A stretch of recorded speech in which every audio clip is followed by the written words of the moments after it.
আসসালামু আলাইকুম সম্মানিত অভিভাবক ও আমার প্রিয় ছাত্রছাত্রী ভাই ও বোনেরা, আশা করি সকলে ভালো আছি। কথা বলবো আমেরিকার স্টুডেন্ট ভিসা নতুন সুযোগটা নিয়ে। অনেকের মনে প্রশ্ন জাগবে, আমেরিকার কঠিন ভিসা নীতির মধ্যে সুযোগটা কিভাবে হতে পারে, স্পেশালি স্টুডেন্টের বেলায়, যেখানে আমেরিকাতে স্টুডেন্টদেরকে সহ বিভিন্ন অবৈধ যারা ইমিগ্রেন্ট আছেন তাদেরকে ধরে পাঠিয়ে দিচ্ছে। সেক্ষেত্রে নতুন করে সুযোগ আবার কি হতে পারে? তো বিষয়টা কাকতালীয় হলেও আমি নতুন করে স্টুডেন্টদের বেলায় কিছু সম্ভাবনা দেখতেছি, যেটা আমাদের জন্য খুবই বেশি ইতিবাচক হতে পারে। আমরা জানি ডোনাল্ড ট্রাম্প প্রশাসন এবারে ক্ষমতা ভার আসার পরে তার নির্বাচনের অন্যতম ম্যানিফেস্টো ছিল ইমিগ্রেশন কাট অফ করা। সেটাই হচ্ছে, মূলত সেই জিনিসগুলোই হচ্ছে। তবে হ্যাঁ, এবার একটা নতুন উদ্যোগ তিনি গ্রহণ করেছেন, যে বিষয়গুলো আপনারা আলোচনার মাধ্যমে বুঝতে পারবেন। তা হলো, স্টুডেন্ট ভিসা ক্ষেত্রে এখন থেকে ট্রাম্প প্রশাসন ক্ষমতা গ্রহণ করার পূর্বে যেরকম ছিল তার মধ্যে কোনো পরিবর্তন তিনি আনেননি। তিনি চান স্টুডেন্টরা আমেরিকাতে যাক, স্পেশালি যারা জেনুইন স্টুডেন্ট, যাদের উদ্দেশ্য আমেরিকাতে গিয়ে পড়াশোনা করা, তাদেরকে মূলত এই সরকার টার্গেট করে ওয়েলকাম জানাচ্ছে। তো বিষয়গুলো নিয়ে আলোচনা করি। প্রথমেই আমি বলবো, আপনারা জানেন খুব সম্প্রতি সময়ে বাংলাদেশ সহ ৭৫টা কান্ট্রির ইমিগ্রেন্ট ভিসার বেলায় অনির্দিষ্ট কালের জন্য স্থগিত ঘোষণা করেছে। স্পেশালি যারা আমেরিকাতে ইজিলি চলে যেতে পারতেন ইমিগ্রেন্ট ভিসা ক্যাটাগরিতে, এক প্রকার সিটিজেনশিপ সহকারী আমরা বলতে পারি, প্যাথওয়ে টু সিটিজেনশিপ, যারা ইমিগ্রেন্ট ভিসাতে অ্যাপ্লাই করে আমেরিকাতে চলে যেতেন। এখানে প্রমাণ করা লাগতো যে আপনার ফার্স্ট ব্লাডের কেউ, বাবা মা বা ভাই বোন আমেরিকার নাগরিক, এবং চাইলেই বাংলাদেশে অবস্থানরত তাদের ফ্যামিলি মেম্বারদেরকে পিটিশন করে, ইমিগ্রেন্ট ভিসার পিটিশন করে আমেরিকাতে নিয়ে যেতে পারতেন।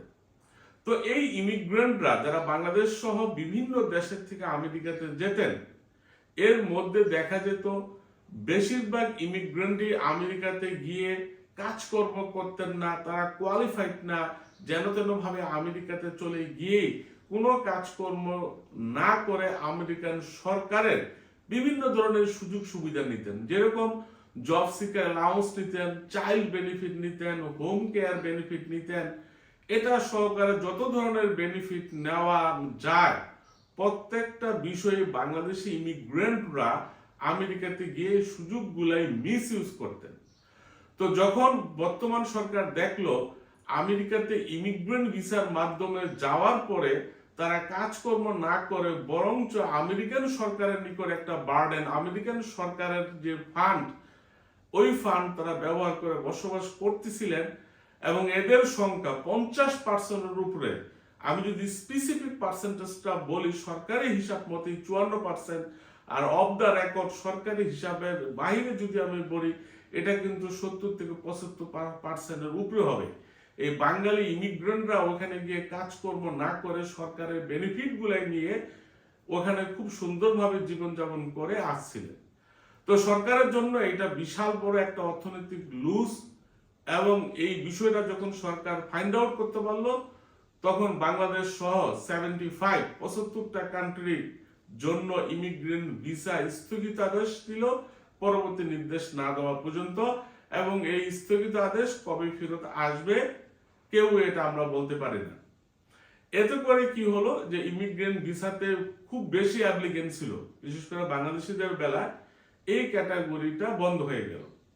অন দ্য আদার হ্যান্ড আরেকটা ক্যাটাগরি আছে, যেই ক্যাটাগরিতে বাঙালিরা খুব বেশি আবেদন করত, সেটা হচ্ছে টুরিস্ট ভিসা বা ভিজিট ভিসা, বা ইমিগ্রেশনের ভাষা যেটাকে আমরা DS 160 B1 B2 বলি। যে কোনো ব্যক্তির কোয়ালিফিকেশন না থাকলেও চাইলেই সে টুরিস্ট ভিসাতে আবেদন করতে পারত। এই দুই ক্যাটাগরিতে বিভিন্ন ধরনের বিধিনিষেধ এখন আরোপ করে দিয়েছে।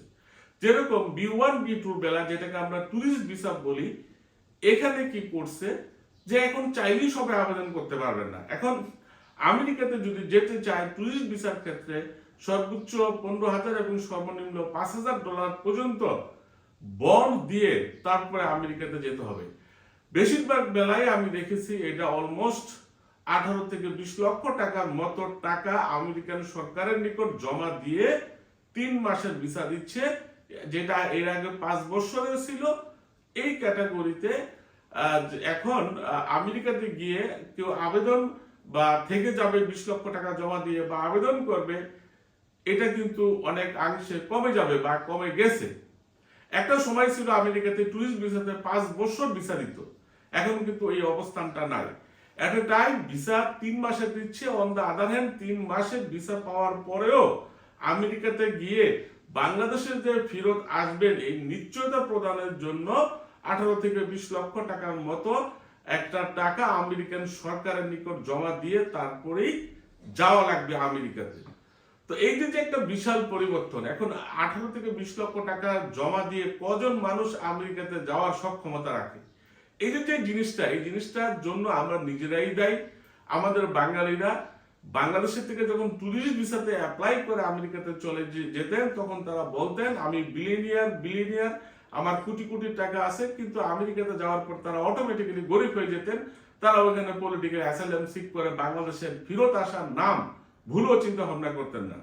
যখন নাকি দেখলো যে বাংলাদেশি টুরিস্টরা আমেরিকাতে ট্যুরিস্ট ভিসার নাম করে গিয়ে, ঘোরাফেরার নাম করে গিয়ে ওখানে গিয়ে কাজকর্ম করেন, পলিটিক্যাল অ্যাসাইলাম করেন, তখন আমাদের মতো বাংলাদেশিদের প্লাস অন্য অন্য কান্ট্রি তো পাইলট প্রজেক্টের আন্ডারে ভিসা বন্ডটা নিয়ে আসলো, যাতে করে বাঙালি আমেরিকাতে যাওয়ার পরে 20 লক্ষ টাকা যেটা সে জমা দিয়ে গেল, এই টাকা ফেরত নেওয়ার জন্য হইলেও যাতে বাংলাদেশে ফেরত আসে। এই যে দুইটা ম্যাসিভ ভিসা ক্যাটাগরি, ইমিগ্রেন্ট এবং নন ইমিগ্রেন্ট, স্পেশালি যারা F4 আবেদন করতেন ইমিগ্রেন্ট ভিসায় আর B1 B2 তে যেটাকে আমরা ট্যুরিস্ট ভিসা বলি, এই দুইটা ক্যাটাগরি সবচেয়ে বেশি ছিল, সবচেয়ে বেশি অ্যাপ্লিকেন্ট ছিল এবং সবচেয়ে বেশি ভিসাও পেত। এই দুইটা ক্যাটাগরি একটা স্থগিত করে দিয়েছে পরবর্তী নির্দেশ না দেওয়া পর্যন্ত।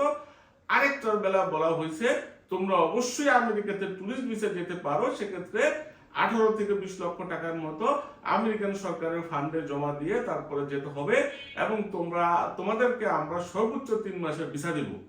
এই যে পরিবর্তনটা, এই পরিবর্তন দুটি হওয়ার কারণে বাঙালিরা এখন চাইলেই আর সহজে আমেরিকাতে যেতে পারবে না। কি হবে এতে? অ্যাপ্লিকেশনের সংখ্যা অনেকটা কমে যাবে। ইমিগ্রেন্ট ভিসা একেবারেই বন্ধ ঘোষণা করে দেওয়া হয়েছে। এই দুই ক্যাটাগরি যখন বন্ধ হয়ে গেছে, তখন আমি নতুন করে সুযোগ দেখি আমাদের স্টুডেন্টদের। আমি নতুন করে সুযোগ দেখতেছি যারা আমেরিকাতে পড়াশোনা করবে তাদের। এটারও একটা কারণ আছে। আমেরিকান সরকারের বর্তমানে পলিসি হচ্ছে যারা অবৈধ, যারা বিভিন্নভাবে আমেরিকাতে নদীপথে হোক, বাই রোডে হোক বা অবৈধভাবে আমেরিকাতে অবস্থান করতেছেন, তাদেরকে ধরে ধরে পাঠিয়ে দিবে এবং যারা ভালো ইমিগ্রেন্ট না বা যারা ওখানে ক্রাইমের সাথে সংযুক্ত আছে তাদেরকে ধরে পাঠিয়ে দিবে। এই যে পাঠিয়ে দেওয়ার পরে নতুন করে একটা সম্ভাবনা তৈরি হচ্ছে, নতুন করে একটা গ্যাপ তৈরি হচ্ছে। সেই গ্যাপগুলাই কিন্তু ইয়াংদেরকে দিয়ে ফিল আপ করার চেষ্টা করবে। ইয়াং স্টুডেন্ট যারা কোয়ালিটি আছে, যাদের কোয়ালিফাই, যাদের একাডেমিক রেজাল্ট ভালো, যারা ভবিষ্যতে আমেরিকার অর্থনীতিতে একটা কন্ট্রিবিউশন রাখতে পারে, যারা দৌড়িয়ে দৌড়িয়ে ঘাম ছুটিয়ে কাজ করতে পারবে, তাদের বেলায় নতুন এক সম্ভাবনা তৈরি হচ্ছে। কারণ জানে যে স্টুডেন্টদের বয়স কম, এরা কোয়ালিটি আছে, এডুকেশন ব্যাকগ্রাউন্ড আছে, এদের ইংরেজি ভাষার দক্ষতা আছে। তো এই মানুষগুলাই যদি নতুন করে আমেরিকাতে যায়, এদের ব্রেন গুলা ইউজ করে আমেরিকার ডেভেলপমেন্টের জন্য কাজে লাগাতে পারবে। এদেরকে যদি ফিউচারে ইমিগ্রেন্ট করেও নেয়, তারপরেও সরকারের বেনিফিট। কেননা যখন একটা মানুষ, একটা স্টুডেন্ট আমেরিকাতে গিয়ে সঠিকভাবে পড়াশোনা করে ওখানে কাজকর্ম করবে, তখন সরকারকে ট্যাক্স প্রদান করবে, যাতে করে আমেরিকান সরকার বেনিফিটেড হয়, এই বেনিফিটেড হওয়ার বিষয়টাই সরকার এখন চাচ্ছে। যারা অবৈধভাবে আমেরিকাতে গিয়েছিলেন, যারা ইমিগ্রেন্ট ভিসাতে আমেরিকাতে গিয়ে কাজকর্ম না করে সরকারের বেনিফিট নিচ্ছিলেন, যারা ট্যুরিস্ট ভিসাতে আমেরিকাতে গিয়ে পলিটিক্যাল অ্যাসাইলাম সিক করে ওখানকার থাকার চিন্তা ভাবনা করছিলেন, তাদের দরজা বন্ধ করে দিয়ে যারা জেনুইন স্টুডেন্ট, যারা আমেরিকাতে গিয়ে আমেরিকার অর্থনীতিতে একটা ভূমিকা রাখতে পারবে, যারা দৌড়ে দৌড়ে কাজ করতে পারবে, যারা ইয়াং, যাদের কোয়ালিটি আছে, তাদের জন্য এক নতুন সম্ভাবনা উন্মোচন হলো বলে আমি মনে করছি। আমার এই কথাগুলোই বাইবেল না, বাট আমাদেরকে তো আর ফোন করে বলে দিবে না যে এখন থেকে আমরা স্টুডেন্টদেরকে ভিসা দিব, ট্যুরিস্ট ভিসা বন্ধ করব, ইমিগ্রেন্ট ভিসা বন্ধ করব। বিভিন্ন সিকোয়েন্সের মাধ্যমে বিষয়গুলো আমাদেরকে বুঝে নিতে হবে কোন পরিবেশে কোন সিদ্ধান্তটা নেওয়া লাগবে। অনেকেই মনে করতে পারে যে এই লোকটা মনে হয় পাগল, আমেরিকা থেকে ধরে ধরে লোক পাঠিয়ে দিচ্ছে, স্টুডেন্টদেরকে ভিসা দিচ্ছে না, ট্যুরিস্ট ভিসা বন্ধ করে দিচ্ছে, ইমিগ্রেন্ট ভিসা অলরেডি বন্ধ হয়ে গেছে, আর এর বলতেছে স্টুডেন্টদেরকে ভিসা দিবে। আশা করি স্টুডেন্টদেরকে কেন ভিসা দিবে, কেন ইমিগ্রেন্টদেরকে ভিসা স্থগিত করেছে, কেন ট্যুরিস্ট ভিসার বেলায় আমেরিকান সরকার বন্ডের বিষয়টা নিয়ে আসছে, আশা করি বিষয়গুলো বুঝতে পেরেছেন। আমাদেরকে মুদ্রা কথা সৎ হতে হবে। ট্যুরিস্ট ভিসা গেল ঘুরে ফিরে করে চলে আসতে হবে, যেহেতু ট্যুরিস্ট ভিসাতে ওখানে থাকার কোনো সুযোগ নাই, কিন্তু আমরা বাঙালিরা ওখানে গিয়ে সারা জীবন জন্য থাকার চেষ্টা করি বিধায়ী ট্যুরিস্ট ভিসার প্রতি একটা বন্ড চালু হয়েছে। ইমিগ্রেন্ট ভিসাতে আমরা গিয়ে কাজকর্ম না করে আমেরিকান সরকারের বেনিফিট দিতাম বিধায়ী ইমিগ্রেন্ট ভিসা স্থগিত ঘোষণা করা হয়েছে। অন দ্য আদার হ্যান্ড যারা স্টুডেন্ট, যারা জেনুইন স্টুডেন্ট, যাদের উদ্দেশ্য আসলে আমেরিকাতে গিয়ে পড়াশোনা করা, যাদের কোয়ালিটি আছে, তাদেরকে আমেরিকান সরকার ওয়েলকাম জানাচ্ছে যে ওয়েলকাম টু আমেরিকা। আপনি জেনুইন, আপনার উদ্দেশ্য আমেরিকাতে গিয়ে পড়াশোনা করা, এই যদি ঠিক থাকে তাহলে স্টুডেন্টদের জন্য আমি নতুন সম্ভাবনা দেখছি। আমেরিকার স্টুডেন্ট ভিসার ক্ষেত্রে বিভিন্ন ইউনিভার্সিটির ভর্তি প্রক্রিয়া, admission, scholarship, funding, visa processing, যে কোনো বিষয়ের জন্য আপনারা আমাদের আইডিয়াল ওভারসিজ এডুকেশনের অফিসে ভিজিট করতে পারেন। আপনাদের যে কোনো প্রশ্নের উত্তর আমাদের অফিসের দক্ষ টিম সব সময় দিয়ে আসছে এবং আপনাদের সহযোগিতা করে আসছে। আপনাদের সকলের প্রতি রইল শুভকামনা।